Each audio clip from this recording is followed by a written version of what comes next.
Olá, pessoal! Bem-vindos ao canal Legislação de Elite.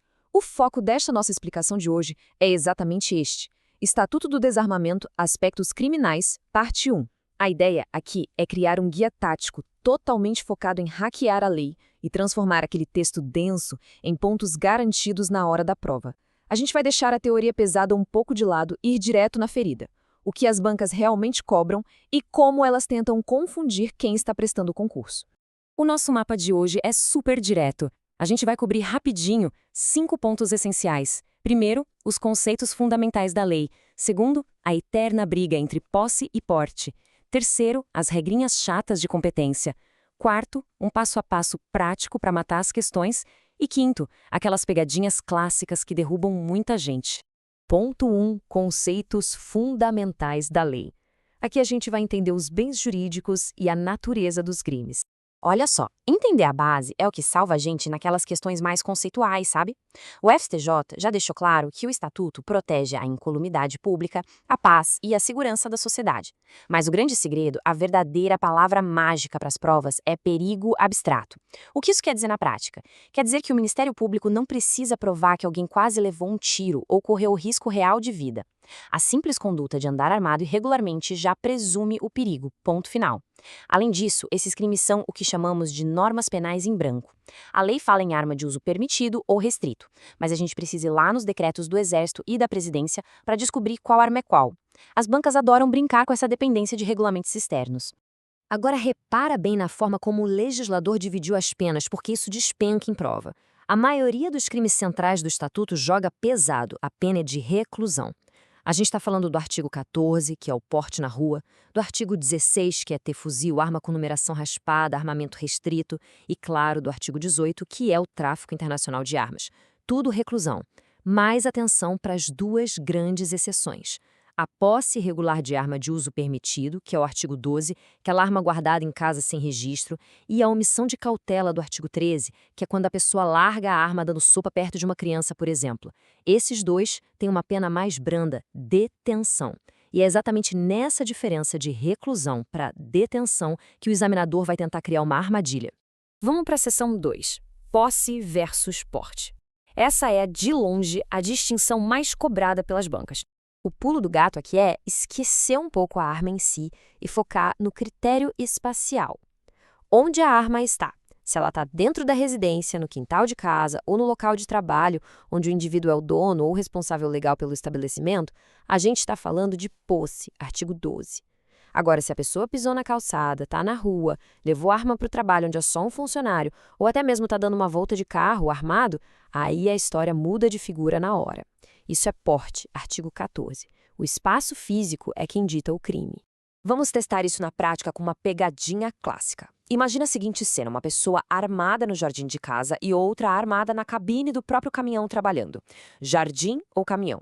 Bom, o jardim é uma dependência da casa, está dentro do muro, então é inquestionável, é posse. Agora, e o caminhão?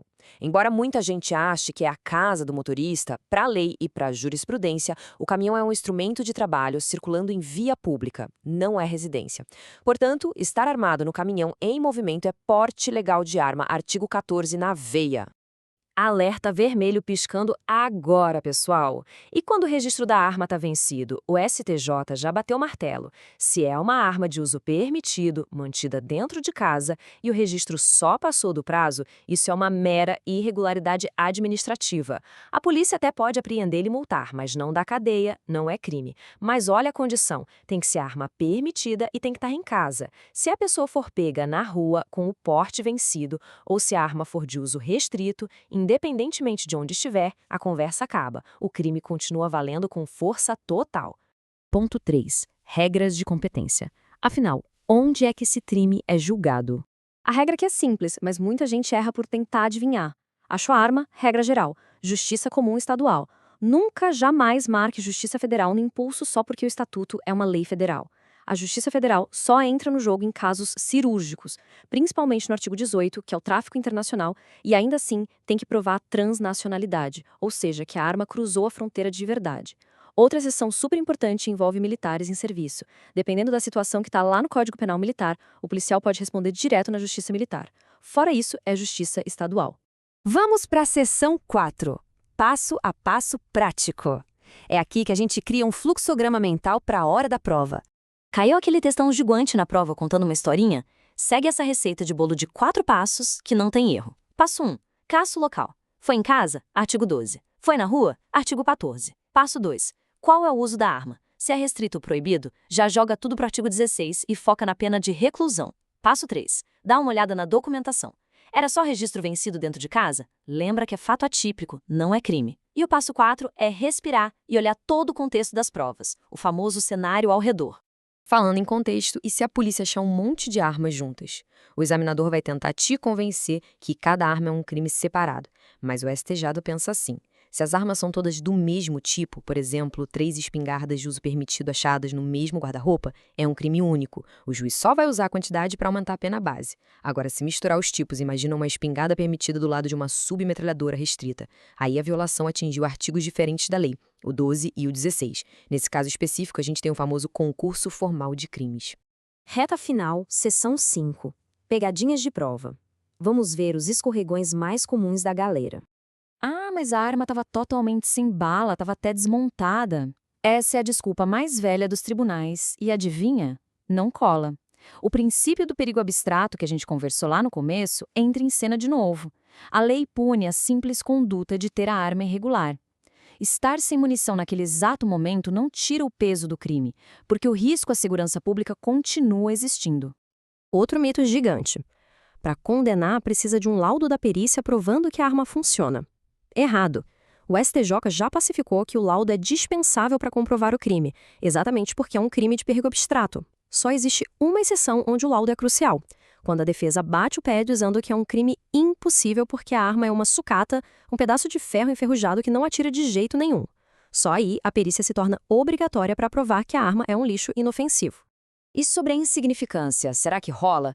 Olha, dá para aplicar a bagatela se a polícia achar meia dúzia de munições perdidas sozinhas, sem arma nenhuma por perto. Os tribunais aceitam, mas é bem excepcional. Agora, muita atenção. Isso tem limite. Se essa mesma munição solta for achada num contexto de violência doméstica contra a mulher ou junto com drogas configurando associação ao tráfico, a insignificância vai para o espaço. É terminantemente vedada a aplicação nesse tipo de cenário mais grave. Para a gente brenhar aqueles segundos preciosos na prova, vale a pena dar um print nesses macetes de jurisprudência do STJ. Quando falar em caderno 108, associa direto com a incolumidade pública.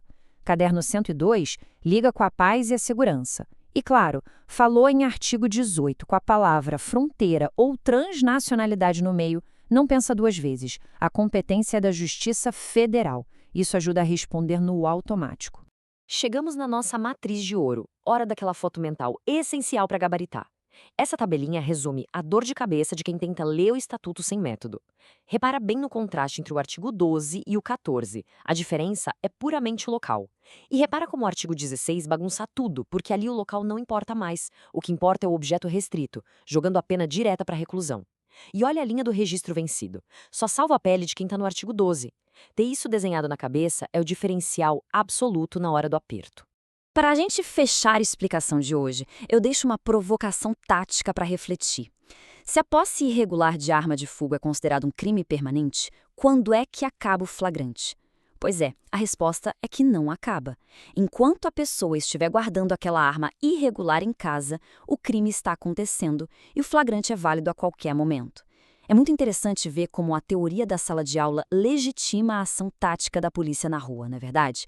Mas o que mais as bancas costumam esconder nas entrelinhas dessa lei? É exatamente isso que a gente vai desvendar e esquematizar na parte 2 do nosso guia. Continuem focados e a gente se vê na próxima etapa rumo à aprovação.